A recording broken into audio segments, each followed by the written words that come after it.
De 2012 a 2022 perdimos 10,000 doctores y nuestro sistema de salud no ha cambiado en los últimos 30 años. Este es uno de los puntos clave en el libro que escribí porque es extremadamente preocupante. No es sorprendente que el número per cápita de solicitantes de programas IMG, te aseguro que muchos de ellos se convierten en jefes de residentes, porque trabajan más que todos los demás en el programa. Un día tenía 11 años, vi al doctor Raúl García Rinaldi, que estaba haciendo cirugía cardíaca, y le dije a mi madre, ¿sabes, mamá? Creo que eso es lo que voy a hacer. Debería haber una manera de conectar la necesidad con las personas que quieren venir a cubrir esa necesidad. Algunas personas piensan que deberían estar hablando, en realidad deberían estar escuchando. Siempre he pensado que eres un badass. En la comunidad quirúrgica, en deportes, este tipo es un psicópata, Iron Man.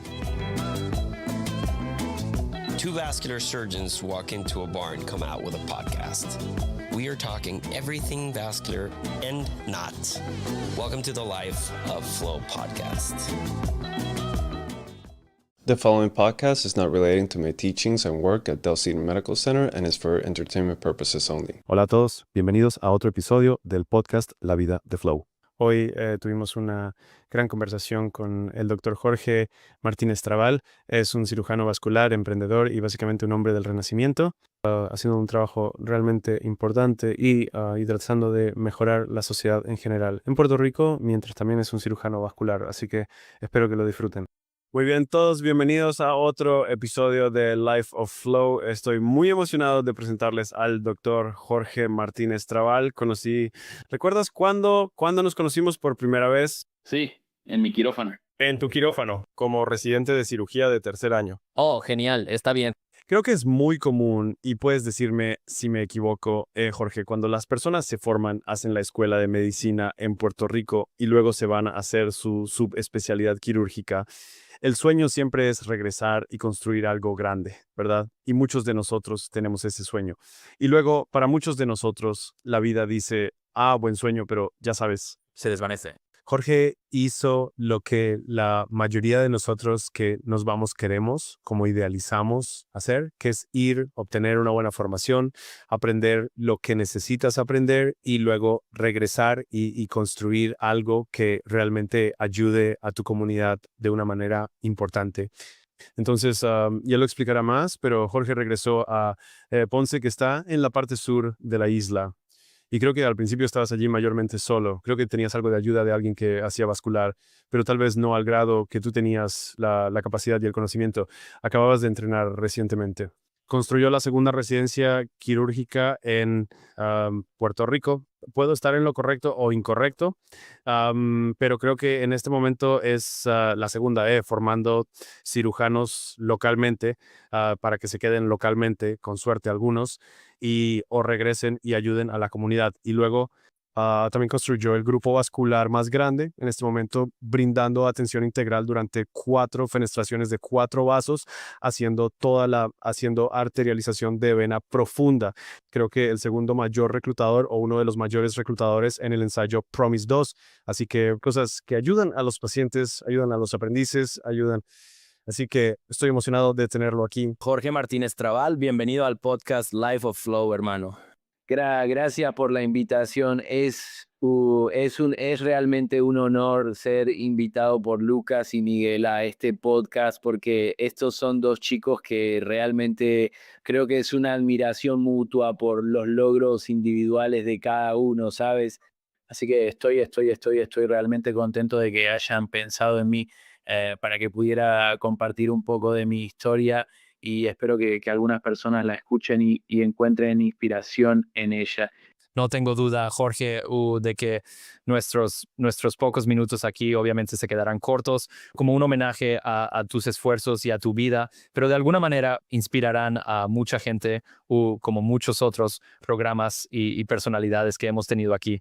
Obviamente te conocí en circunstancias muy diferentes de lo que Lucas había contado, pero hay un par de cosas. Una es que siempre he pensado que eres un badass en la comunidad quirúrgica, es un badass en deportes. Quiero decir, este tipo es un psicópata, Iron Man. Y también en mi país decimos, el mío es tener pelos en la lengua. Lo cual amo a la gente. que no se guardan nada y lo dicen tal como es. Y es, sabes, si hay algo que me encanta de las personas o eso, es que siempre sabes de dónde vienen. Si tienen un problema, te lo van a hacer saber. Y no significa que no vayan a resolverlo contigo. Porque creo que es muy sensato cuando se trata de tener una discusión, pero es hermoso tener personas que son directas en un mundo lleno de justicia, ya sabes, humo y espejos y personas tratando de fingir su camino en la vida. Así que te aprecio, Jorge. Tú tienes un segundo fan aquí también. De todos modos, vamos a profundizar un poco en lo que realmente creó las capas. Entonces, tal vez a un nivel alto, Jorge, ¿dónde naciste? ¿Sabes? ¿Dónde creciste? ¿Cómo llegaste a la escuela de medicina? Y hablemos un poco de esa primera fase de la vida creciendo y la educación hasta la escuela de medicina.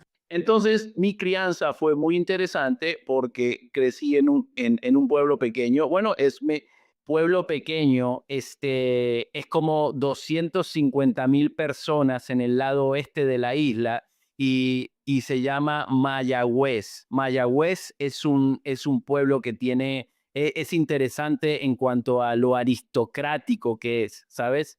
Y mis padres, mi papá, él no era de ese pueblo, mi mamá era de ese pueblo y mi mamá era peluquera, tenía un salón y en algún momento tuvo más de un salón, así que había algo de negocio, emprendimiento por parte de mi madre. Mi padre vendía muebles a las tiendas de muebles. Entonces, no vengo de una familia donde teníamos médicos ni nada por el estilo, pero en la idea de mi mamá de ponerme en una educación privada, en una escuela de alto nivel, era muy importante. Y ahí es donde aprendí el estilo de vida de otro tipo de personas, ¿verdad? Y hubo una cosa cuando era un niño pequeño, vi a mi madre cortando el cabello y siempre pensé que necesitaba usar mis manos para cualquier carrera que eligiera. Entonces, un día, ¿sabes? Estaba pensando que tal vez debería ser sastre o debería hacer esto o debería hacer aquello porque ¿qué otra profesión usa tijeras, verdad? Y luego un día tenía 11 años y en las noticias vi al doctor Raúl García Rinaldi que estaba haciendo cirugía cardíaca y le dije a mi madre, ¿sabes, mamá? Creo que eso es lo que voy a hacer. Y simplemente por el hecho de que él estaba usando unas tijeras, ¿sabes? Estaba cortando cosas y se sintió como, oh, eso es lo que necesito hacer. Y luego, siendo una persona orientada a objetivos desde que tenía 11 años, solo pensaba en una cosa. Es como, qué necesito hacer para premedicina? Para la licenciatura necesito premedicina. ¿Por qué? Porque voy a ser cirujano, ¿sabes? Voy a ser cirujano cardíaco. Y seguí en ese camino y la toma de decisiones fue sencilla. Cuando tienes metas a largo plazo, sabes, tomar decisiones se vuelve mucho más fácil porque simplemente sigues el camino que crees que va a ser el mejor. Y curiosamente, cuando estaba en cirugía general, sabes, rotando por vascular, sabes, colorectal y otras. Me encanta hacer esto. Bueno, en algún momento dije, haré cardiotorácica, pero luego haré cardíaca y también haré vascular. Y dije, ¿por qué entrenaría en una beca de cardiotorácica si lo que realmente me encanta hacer es cirugía vascular, verdad? Así que dije, esto es lo que necesito hacer. Así que una cosa que sobre la cirugía general y hay algunas cosas sobre esto en el libro. Cuando estaba en cirugía general en Puerto Rico, comencé en un programa en Puerto Rico, ¿verdad? Y luego, después de 2 años, antes de que viniera a Puerto Rico, había 5 programas de cirugía general y luego 3 de ellos ya habían cerrado. Solo quedaba uno en San Juan y luego uno en Mayagüez. Regresé a mi ciudad natal por esto. Y en mi segundo año, la ACGME declaró una visita inmediata al programa que ya estaba en periodo de prueba y lo cerraron, ¿sabes? Recuerdo decirle a mi esposa que la visita fue en diciembre y le dije a mi esposa, escucha, desde hoy hasta el día del examen de entrenamiento, que suele ser a finales de enero, principios de febrero, dije, me voy a sentar a estudiar y mientras tanto necesito que consigas una computadora, una impresora, necesito un cuadro, la cosa que pones en la pared en la que escribes. ¿Una pizarra blanca? Sí, cartulinas, ajá. 4 cartulinas grandes y solo ten todo eso para mí. Y luego, el día después del entrenamiento, vamos a empezar a aplicar porque van a cerrar este programa. Lo sé con certeza, tal la actitud del inspector, la forma en que actuó, la forma en que respondió a las preguntas. Dije, esto está hecho, van a cerrar y necesito encontrarme un lugar, ¿sabes? Porque quiero ser cirujano. Y así entré en el ACM antes de que fuera ERAS, ¿verdad? MVP. Dividí el país en 4 áreas diferentes. ¿Sabes? Noreste, medio oeste, costa oeste, suroeste, y puse todos los programas de cirugía en mi pared. Y cada programa de cirugía lo puse con 3 pequeños cuadrados porque desarrollé un sistema. Necesito hacer 50 llamadas telefónicas al día y la primera llamada. Entonces, tienes que darte cuenta, vengo de un programa en Puerto Rico que está cerrando. La probabilidad de que consiga un puesto era nula, ¿verdad? Entonces dije, necesito conseguir un lugar y la única manera de conseguirlo es si no lo publican, porque en el momento en que publican la posición, entonces tendrán 100, 200 personas para seleccionar y estoy acabado. Así que necesito que tengan mis papeles allí antes de que se abra la posición. ¿Sabes lo que digo? Entonces convencí a como 200 coordinadores para que dijeran, está bien, envíame tus papeles, ¿sabes? Y luego seguía haciendo llamadas y llamadas y llamadas. Y en una tercera ronda de llamadas, esta chica dijo, oh, me alegra que llamaras. Justo estábamos hablando de ti. Acabamos de abrir una posición, justo como pensé que sucedería, ¿sabe? Y dije, está bien, ¿qué quieres que haga? Oh, no, no te preocupes, te llamaré mañana. Dije, necesito volar allí, ¿qué necesito hacer? Solo avísame. Y ella dijo, oh, déjame hablar con un director de programa. Está de vacaciones. Y luego, como 2 días después, recibo una llamada de que el director asociado del programa me va a entrevistar por teléfono. Así que tengo esta entrevista por teléfono que fue otro puertorriqueño. Me alegra que fuera puertorriqueño porque creo que sintió que necesitaba ayudarme, ¿sabes? Entonces él dijo, está bien, vas a obtener el puesto. Hacemos la entrevista, obtengo el lugar y entro en una posición preliminar de 2º año en Ohio. Y luego en ese momento dije, está bien, esto es todo. Es hacer o morir, ¿sabes? Porque no creo que vaya a tener otra oportunidad. Así que todos los días, si veía un coche en el estacionamiento cuando llegaba, decía, necesito venir media hora antes cada día. Cada vez que veía a alguien estacionar su coche antes que yo, llegaba media hora antes hasta que fui la primera persona en el hospital y la última en irme. Todos los días hasta que aseguré mi posición categórica, ¿sabes? ¿Sabes qué? Es una locura por lo que pasamos los graduados de medicina internacionales al intentar asegurar estos puestos. Y no es sorprendente. Y yo estaría un poco, me encantaría saber cuáles son las estadísticas. Pero no es sorprendente que el número per cápita de solicitantes de programas IMG, te aseguro que muchos de ellos se convierten en jefes de residentes, ¿no?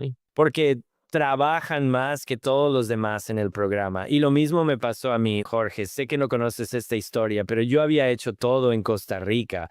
Había hecho mi residencia en Costa Rica, cirugía vascular. Luego fui a Alemania e hice mi fellowship y luego volé de regreso a Costa Rica porque tenía una beca del gobierno alemán que me obligaba a ir. Y mi proyecto era desarrollar una unidad de preservación de extremidades en el sistema de seguridad social de Costa Rica. Y los alemanes pagaron por mis estudios. Fue increíble, fue un gran año, muy doloroso en muchos aspectos. No te imaginarías todo lo que hicimos para conseguir esto. Hoy en día es uno de los principales lugares de preservación de extremidades y la mayoría de los chicos allí han ido fuera del país debido al camino que creé en ese momento. Pero lo interesante fue que en algún momento dije, quiero ir a Estados Unidos. Como sé que... Y todos decían, eres tan exitoso, estás en el camino. Yo estaba como, lo entiendo, pero solo quiero hacer esto. Y comencé a ir a todos los que conocía. Llamaba a estos tipos. Yo decía, no me conoces, mi nombre es este. Si escuchas de una posición, avísame, no me conoces. Mi nombre es Miguel, no me conoces. Y empecé a llamar y Y de hecho fue Leon en Tucson quien dijo, ay, ¿sabes qué? Tuvimos aprobación para un primer 0-5, pero la aprobación llegó en un momento en que no entramos en el partido. Así que ese puesto está disponible si quieres volar hasta aquí. Yo dije, estoy en el avión. Y luego, como digo, Jorge, trabajas más, llegas antes que nadie, te vas después que todos y ese trabajo duro da frutos. Hay un podcast muy bueno de esta chico llamado Naval Ravikant. ¿Lo conocen? No. Él es un inversionista ángel y él hizo un montón de rants en Twitter y lo convirtió en un podcast. Y una de las partes es, hay diferentes tipos de suerte. Hay suerte ciega. Es como encontrar $10 en el suelo, suerte ciega. Luego está la suerte que ocurre cuando revuelves la arena en la playa y encuentras algo. Hiciste un esfuerzo, lo hiciste de manera casual, ¿sabes? Estás lanzando cosas al aire, pero tu acción lleva a un cierto tipo de suerte. Y creo que nosotros, ya sabes, hacemos mucho, esa es como nuestra manera de encontrar, de lograr ese objetivo muchas veces. Simplemente resuena un poco, pero es un gran podcast. Entonces, estás en Ohio, supongo que obtuviste tu categórico y terminas tu residencia y te enamoras de la cirugía vascular en algún momento aquí, ¿eh? ¿Sabe? Entonces, cuando el programa cerró en Puerto Rico, le dije a mi esposa, escucha, lo que quiero hacer es regresar a Puerto Rico y abrir una residencia de cirugía, ¿sabes? Siempre tengo como un proyecto en mente, siempre tengo algo que quiero hacer y siempre hay un proyecto en mente. Y vi esto como mi contribución social, ¿sabes? Dije, si regreso, necesito yo abriré un programa de cirugía general porque los cirujanos puertorriqueños, y esto será algo que haré que será socialmente favorable, ¿verdad? Entonces le dije esto a mi esposa y así que lo único que necesitaba hacer era, porque los problemas cruzarán constantemente en Puerto Rico debido a su productividad académica, ¿verdad? Entonces, cuando estaba solicitando la residencia, revisé todos los programas y lo que me atrajo a seleccionar el Centro Vascular Jones fue el doctor Anthony Camarota. ¿Sabes? Cuando miro su currículum y el centro de investigación que tenían, dije, ahí es donde necesito ir, ¿no? Creo que si voy allí, él me enseñará lo que necesito saber para convertirme, ya sabes, en un director de programa, no en la parte de liderazgo, sino en cómo desarrollar un programa que tenga una buena productividad académica y podamos obtener las acreditaciones y quedarnos allí, ¿sabes? Yo entrevisté en muchos otros lugares que eran programas muy buenos, pero por alguna razón, cuando entrevisté con Camarota, después de hacer la debida diligencia con los programas, sentí que él era el hombre para mí. ¿Sabes a lo que me refiero? No sé, algo me dijo que este es el tipo con el que necesitas conectarte, porque te enseñará lo que necesitas saber para ser productivo. Entonces lo hice y cuando estuve allí, ¿sabes? Y él te dirá, fui su becario más productivo de todos. Tuvimos 8 publicaciones en 2 años, lo cual, ¿sabes? Para cuando llegas, yo solo empiezo a trabajar y ellos tenían algunas otras publicaciones del trabajo que dejé atrás. Entonces, creo que eso fue genial, pero lo más importante, cuando regresé a Puerto Rico, pude abrir el programa de cirugía general nuevamente. Y así fue como terminé en Ponce, Puerto Rico, porque cuando vine y recorrí la isla, el único hospital que realmente tenía probabilidades de abrir un programa de cirugía general era este hospital, San Lúchico Episcopal. ¿Sabes? Ya tenían medicina interna, medicina de emergencia, tenían transicional aquí, tienen pediatría, tenían obstetricia y ginecología. Y cirugía, no, ¿sabes? Tenían cirugía en el pasado, pero se cerró. El sistema de salud en Puerto Rico se transformó mucho a principios de los años 90. ¿Sabes? Pasó de un tipo de sistema de salud socializado a un modelo de atención médica administrada, ¿sabes? Y así las consecuencias de ese cambio de modelo fueron que todos los hospitales sociales o públicos que patrocinaban todos los programas de residencia fueron vendidos a inversores privados. Y eso, y luego en un lapso de 5 años perdimos 32 programas de formación. teníamos como 70 programas y bajamos a menos de 40 programas debido a en un periodo de 5 años. Así que ahora pasamos de 19,000 doctores en Puerto Rico a 9,000 doctores en menos de una década. Pero, ¿sabes? Esto sucedió en los años 90. Ahora, en 2023, hemos estado observando las tendencias y cuando con miras de 2012 a 2022 perdimos 10,000 doctores, ¿sabes? Que se habían retirado o, ¿sabes? Mudarse a otro lugar. Entonces, este es uno de los puntos clave en el libro que escribí porque es extremadamente preocupante. Y nuestro sistema de salud no ha cambiado en los últimos 30 años. Y creo que ya sabes cuál es la teoría de Einstein de la locura cuántica. ¿Sabes, verdad? Es la teoría de la locura cuántica de Einstein que dice que, ya sabes, cómo puedes obtener resultados diferentes si haces el mismo orden exacto una y otra vez. Entonces, ya sabes, hay un punto en el que dices, está bien, esto ya no funciona, necesitamos cambiarlo, ¿sabes? Jorge, ¿crees que la razón principal no fue porque supongo que las escuelas de medicina permanecieron abiertas, así que estaban graduando médicos, pero tuvieron que emigrar a los Estados Unidos porque no había alternativas para hacer la residencia allí?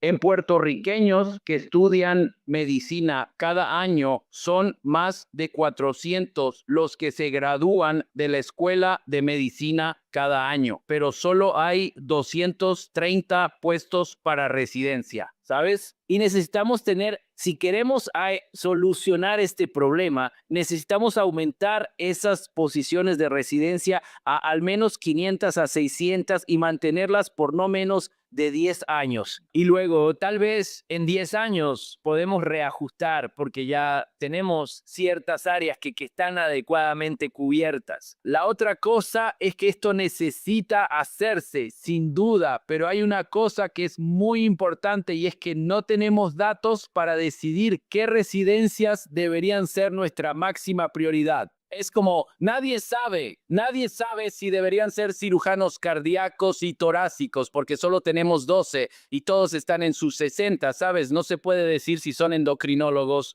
versus más cardiólogos. Están abriendo un cuarto programa de cardiología. No creo que necesitemos más cardiólogos. Creo que tenemos suficientes cardiólogos para cuidar de la isla, ¿sabes? Hay una fundación llamada Progin, que es una hermosa fundación que fue abierta por un buen amigo mío. Hicieron un estudio recientemente y sus hallazgos fueron que no necesitan más ginecólogos. Los que se están graduando lo están haciendo bien, ¿sabes? La población puede ser tratada adecuadamente, pero luego hay problemas con el nacimiento, ¿verdad? Y luego, entonces, hay algunos ajustes que necesitan hacerse para que las personas que están aquí realmente estén dispuestas a cuidar de los recién nacidos, ¿sabes? Para hacer los partos, porque la gente no quiere hacer eso porque es la evaluación de riesgo-beneficio les dice que no los hagan. Así que las mujeres no tienen un lugar a donde ir a dar a luz porque no hay doctor que las ayude. Y no es porque necesiten más doctores, es porque ya sabes, las leyes y lo que paga por estos procedimientos es como si dijeran, no, hombre, solo haré ginecología, ya no haré partos, ¿sabes? Sí, cuéntame un poco porque soy ignorante en este punto. La población de Puerto Rico es de 3.5, 3.3. El huracán bajó a 3.2 y ahora mismo se estima que estamos en 3.5, ¿sabes? Algunas personas regresaron y luego, ya sabes, a medida que el mercado laboral mejoró lentamente, algunas personas que perdieron sus trabajos y se fueron están regresando a casa y ya sabes, empezaron a trabajar de nuevo. Bien, te diré y siempre pensé que esto era como una manera fácil de tal vez arreglar un mal, como ayudar a mejorar, un mal como problema sistémico porque intenté regresar.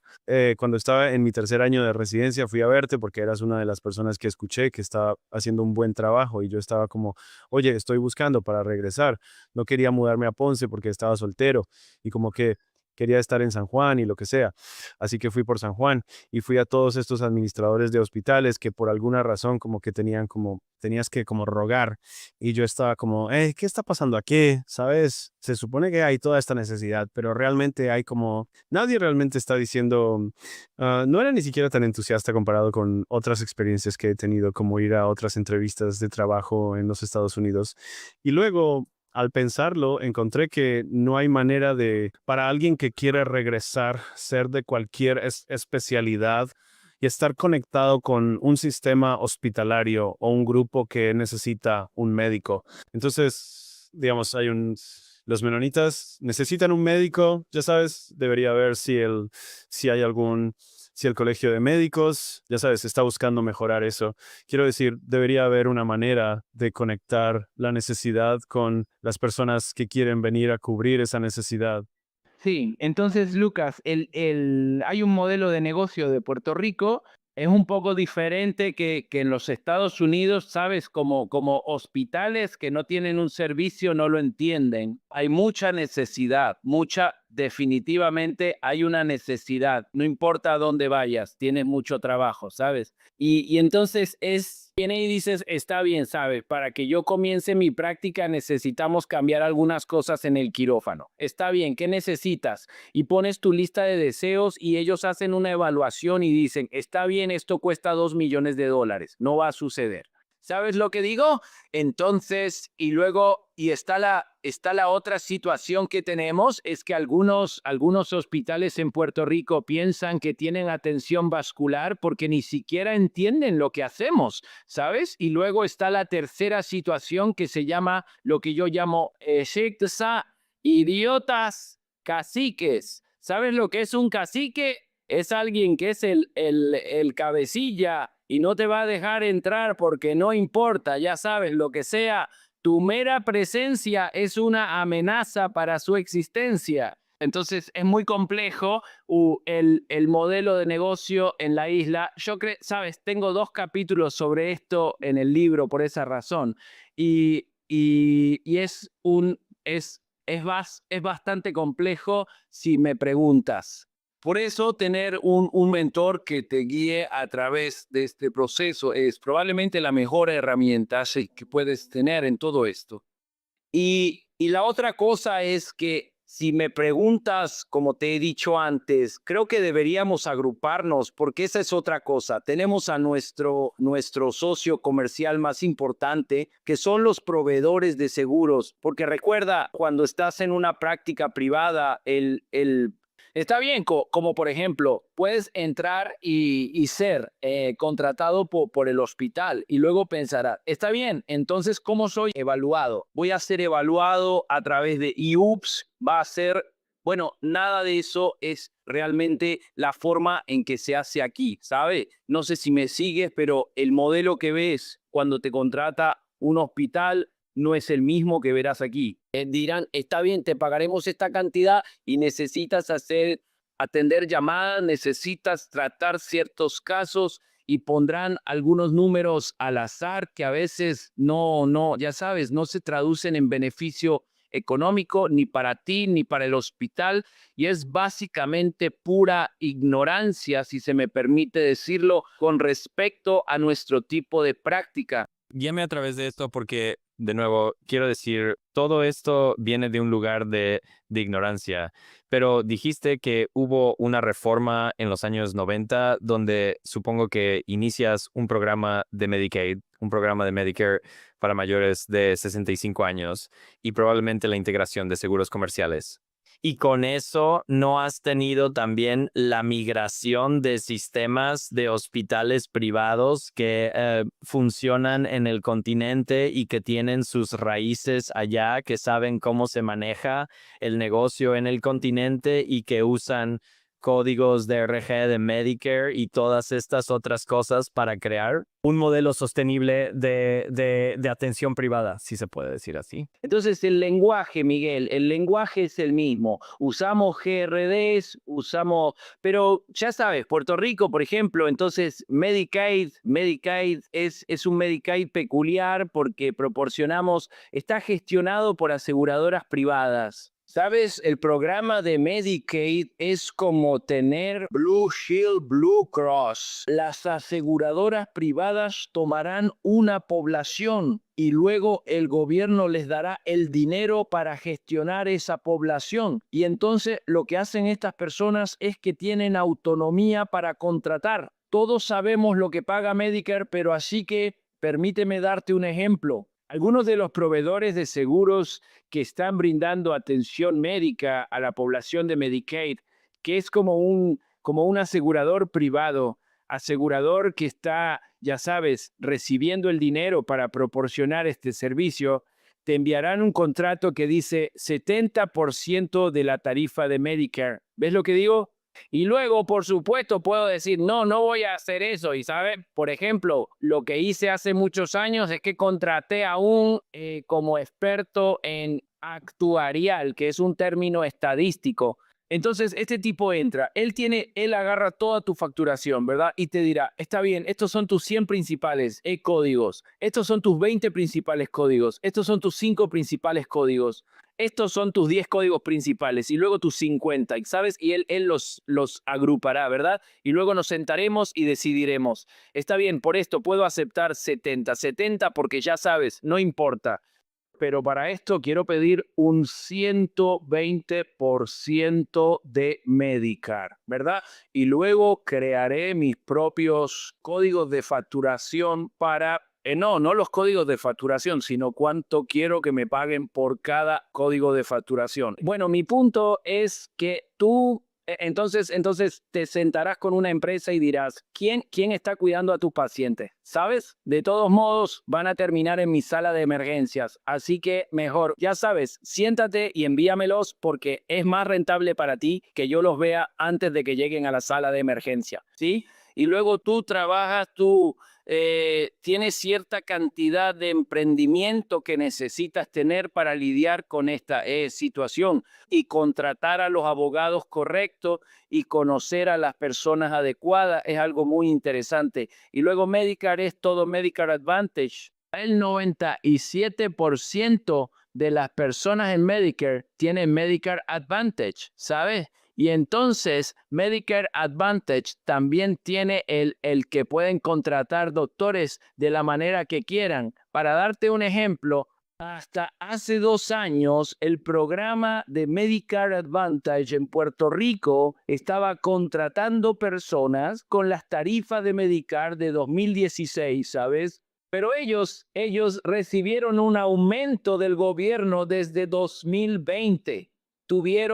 Recibieron un aumento para estar casi al mismo nivel que algunas áreas en los Estados Unidos, pero decidieron mantener los contratos a las tarifas de 2016, ¿sabes? Entonces es una situación compleja que no funciona a favor de los doctores, no funciona a favor del paciente, porque cuando tienes, ya sabes, la situación de los doctores significa estar como tienes que luchar por todo. Entonces algunas personas dicen, ¿sabes qué? No quiero pasar por esto, hasta luego.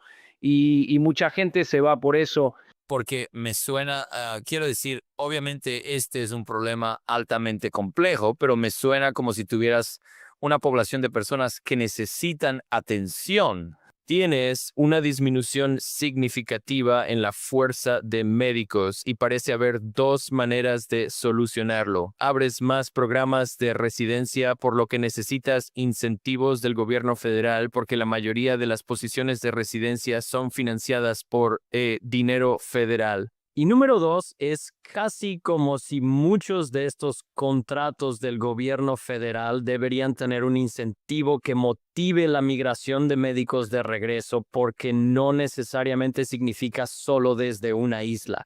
Como digamos, sabes, mi nuevo proyecto Hope se va al carajo y en 2 años estoy buscando trabajo. Bueno, debería haber un incentivo para que yo vaya a la isla y trabaje como cirujano vascular, porque pagan mejor por el mismo uso de RB y eso sería una solución fácil. Parece una solución que solo necesita algo de apoyo gubernamental.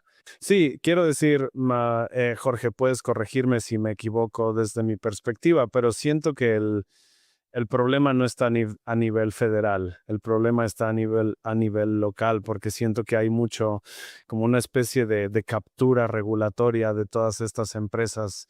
Algunas de ellas, como estas compañías de seguros, porque, corrígeme si me equivoco, la isla está dividida regionalmente por aseguradora, correcto. Así que una cierta parte de la isla para Medicare, Medicaid tiene solo una opción para un asegurador. Entonces, ¿estoy en lo correcto ahí, Jorge? Cuando el último gobernador llegó, hizo eso, dividió la isla en diferentes regiones, así que, y eso fue para Medicaid. Pero eso fue un cambio durante los últimos 2 años. Como puedes tener un seguro y ir a cualquier lugar en la isla, detuvieron eso porque no funcionó, ¿sabes? No hay una isla no hay un área en Puerto Rico que pueda tener todos los problemas resueltos, ¿sabes? No hay un área que tenga todo lo que la población necesita. Así que no fue bueno para la gente. Por ejemplo, yo estoy en el sur, ¿verdad? Y el lado oeste no tenía atención vascular, así que me contratarán. Así que mira esto, me pagarán por el procedimiento, pero no tenían un contrato con el hospital. Entonces, ya sabes, le dieron al hospital un contrato solo para atención vascular, pero luego no le dieron el contrato al anestesiólogo. Así que es ridículo, hombre. Esto es lo que estoy diciendo, que a veces la gente viene y tienen ideas que no sirven para nada, número uno. Y número dos, algunas ideas que podrían hacer algunos cambios que funcionarán por 1 año o 2, y no necesitamos eso.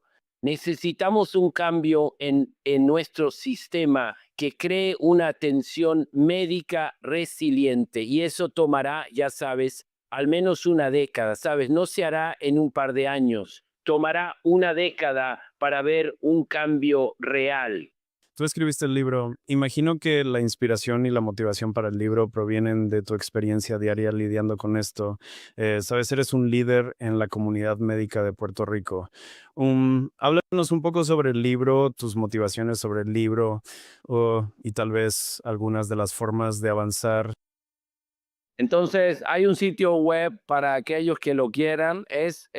Tiene el nombre de él. ¿Sabe? Una de las cosas que más me molestó fue el hecho de que en Puerto Rico hay un par de maneras de practicar, ¿sabes? Hay un grupo en el área metropolitana que está asociado con la universidad, tienen su propio modelo de hacer negocios, ¿sabes? Luego hay algunas otras personas que serán contratadas por el hospital, que es un grupo mínimo, y luego la mayoría de las personas, que es más del 80% de los doctores, ellos obtienen contratos con los proveedores de seguros. Y luego veré, número uno, el tema está siendo tratado por los medios de una manera muy irresponsable, ¿verdad?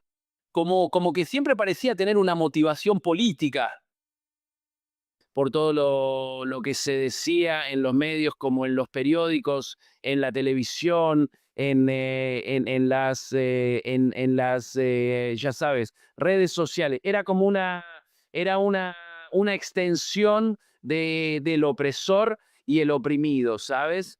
Entonces era fácil decir que, oh, ya sabes, los proveedores de seguros están oprimiendo a los pacientes, y luego, ya sabes, tendrán una conversación que, decía que todo el día es el proveedor de seguros, ¿verdad?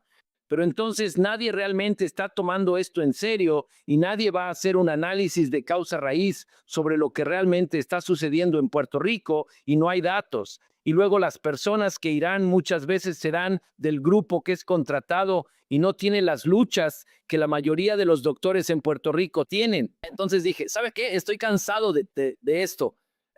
Voy a involucrarme en esta conversación, y la manera adecuada de hacerlo es ponerlo por escrito. Así que tomé todos los temas principales.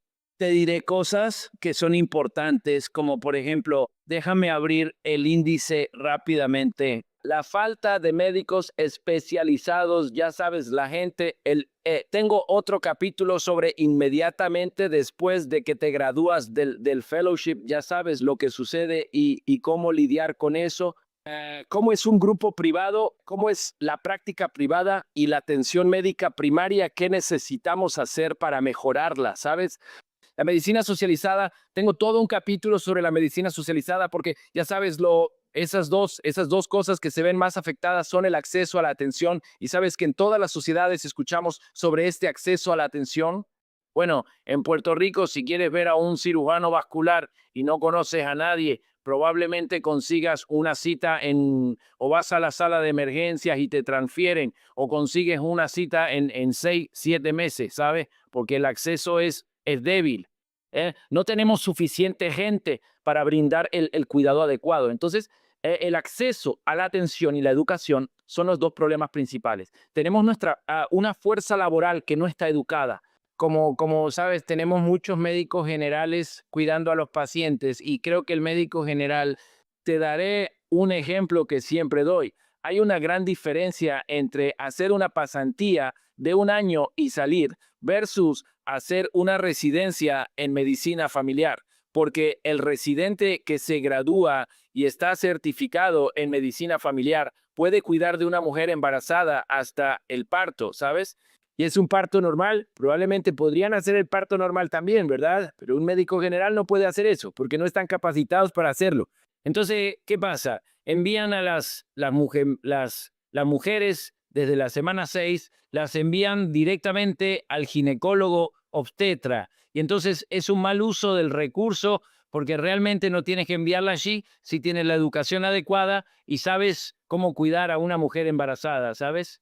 Entonces, tenemos dos problemas, acceso a la atención y educación, y es a través de solucionar ese problema que podríamos probablemente arreglar la atención médica en Puerto Rico, porque la otra cosa es que cuando tienes mala educación y mal acceso a la atención, entonces proporcionar atención es demasiado costoso, porque los patólogos llegan demasiado tarde, ¿sabes? Muchas personas llegan con una enfermedad avanzada que no tenían que tener, pero llegaron con una enfermedad avanzada porque nadie la detectó a tiempo debido a la falta de educación. Entonces, cuando lo miras, la única manera de salir de esto es capacitar a las personas adecuadamente. Así que es a través de la educación. Necesitas educar a más personas y proporcionar mejor educación a aquellos que van a graduarse. Así que mi libro trata sobre eso, ya sabes, ¿no? Sobre cómo configurarlo para que podamos para que podamos proporcionar mejor atención. Y el modelo que sugiero es un modelo de centros de excelencia. Cuando piensas en un centro de excelencia, sabes exactamente de lo que estoy hablando. Sabes, Lucas sabe de lo que estoy hablando, Miguel, y probablemente muchas de las personas que escuchan este podcast sobre estas cosas.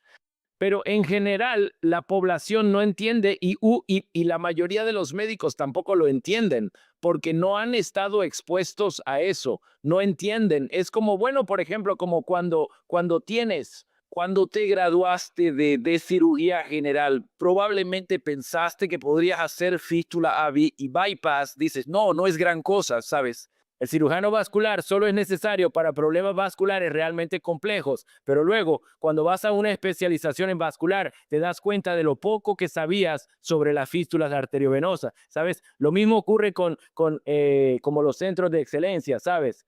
Los centros de excelencia son un modelo que, a menos que hayas estado en él y trabajado en él, no entiendes por qué lo necesitas, ¿sabes? Entonces, es un modelo que necesita ser promovido y por eso sugiero que lo hagamos por ley y que la ley venga con incentivos para estas personas que están dispuestas a trabajar en un lugar como este, porque para que sucedan probablemente tengas que mover a algunas personas de su propia práctica privada a estos centros de excelencia. Entonces, que requerirá ciertos incentivos, pero si lo hacemos bien y lo hacemos, ya sabes, rápidamente, quizás realmente podríamos hacer una solución de esto y obtener una mejor atención médica en 10 años. Veremos.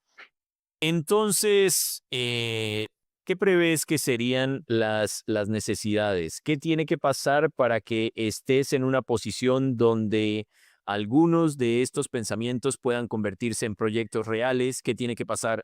Sí, entonces yo creo que desde la entidad privada, la forma en que creo que puede suceder es que creemos un grupo de expertos y juntemos a las personas adecuadas y luego promovamos la política pública a través de un super PAC o un PAC, ¿sabes? Porque necesita ir al gobierno, no hay otra manera. Y alguien necesita presentar la estrategia.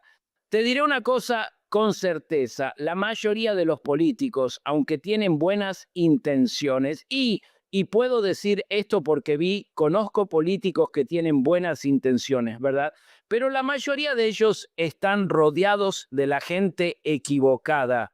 ¿Sabes? Están rodeados de personas a las que no les importa el cuidado del paciente. Solo ven esto como un signo de dólar. Solo ven la manera de crear oportunidades para ganar dinero. ¿Sabes? Así que esto es algo que es muy peligroso y algunos políticos no saben lo suficiente para tomar decisiones adecuadas.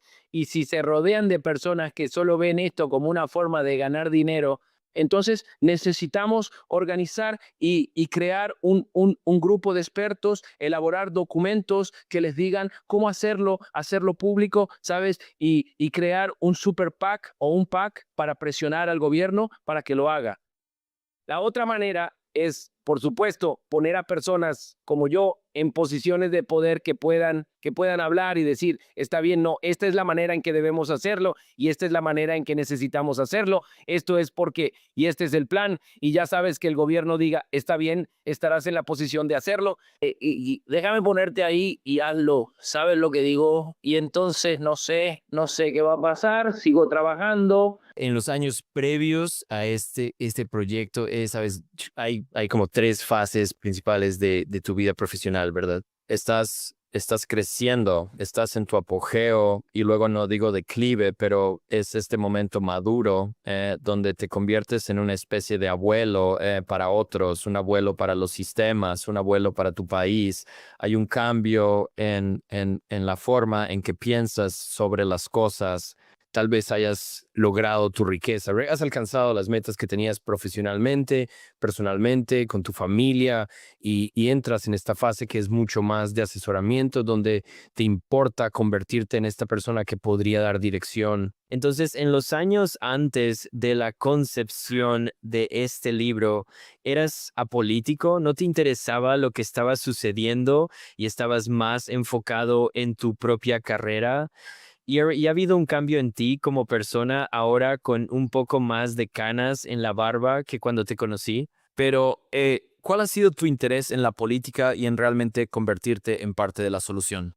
Sabes, Miguel, creo que tienes razón sobre tener algunas canas me he dado cuenta de que muchas de las cosas que se dicen, la gente las toma en cuenta dependiendo de quién las diga, ¿sabes? Así que si un chico de la escuela de medicina dice lo mismo que yo estoy diciendo, ya sabes, mucha gente va a mirarlos. Sí, pero ¿qué sabes tú, hermano? ¿Sabes? Entonces, sabes, es gracioso porque algunas personas piensan que deberían estar hablando y luego en realidad deberían estar escuchando. He estado trabajando durante un largo periodo de tiempo. Y asegurarme de progresar para tener el respeto de mi comunidad, tener el respeto de los doctores en la isla, para que cuando llegue el momento de hablar adecuadamente y decir lo que se necesita decir o lo que creo que en mi opinión se necesita decir, la gente realmente lo escuche, ¿sabes? Porque es solo, y sabes como que la gente habla de igualdad, pero no hay igualdad, ¿sabes? A menos que tomes en cuenta logros y talento, es como cuando Lucas y Miguel hablan en la comunidad vascular ahora, se les escucha de manera diferente a cuando Lucas y Miguel hablaban recién salidos de la residencia, ¿sabes? Ustedes tienen algo para respaldar tus palabras y creo que esto es importante. Así que lo que para mí fue un enfoque gradual. Hice mi formación, comencé un programa que tiene responsabilidad social, trabajo con sociedades, ¿sabes? Me muevo hacia arriba y ahora creo que es momento de que yo hable y trate de implementar cambios. Además, la otra cosa es que hay mucha gente que necesitas conocer para implementar cambios y necesitas entender cómo funcionan realmente las cosas. Y te puedo asegurar que hace 10 años no tenía ni idea, ¿sabes? Entonces, si tuvieras la oportunidad, dadas las condiciones adecuadas, ¿dejarías tu carrera clínica por un puesto como servidor público? Hay un par de maneras en que podrías hacer servicio público en Puerto Rico, ¿verdad? Está, por ejemplo, el Ministerio de Salud. Tú no necesitas dejar tu práctica privada, podrías como reducirla y aún practicar, ¿sabes? Así que, y yo, eso sería una posición. Así que, por ejemplo, si te conviertes en senador o en un cargo electo en Puerto Rico, es un trabajo de tiempo completo. No puedes recibir más de X cantidad de ingresos cada año de ninguna otra manera que no sea siendo senador, ¿sabes? Como un senador gana como 200,000 al año y puedes recibir como 200,000 más de otros negocios, pero eso es todo. Entonces, ¿sabe? Si lo mira, si yo hiciera algo así, probablemente, y yo no sé si tomaré una posición electa ahora mismo. Si lo hiciera, lo haría más tarde cuando esté listo para decir, está bien, he terminado con la práctica clínica. Ahora mismo no. Además de eso, diré ¿sabes? No estoy en posición de retirarme, ¿sabes? Todavía trabajaré otros 8 a 10 años más para decirlo, económicamente independiente, ¿sabe? Y he estado ahorrando dinero por un tiempo, pero no sé, hombre, ya sabes, tengo pasatiempos caros. Estoy muy celoso porque creo que estoy a unos 30 años de eso, así que eso es eso. Ese no es el problema, pero es interesante como tú.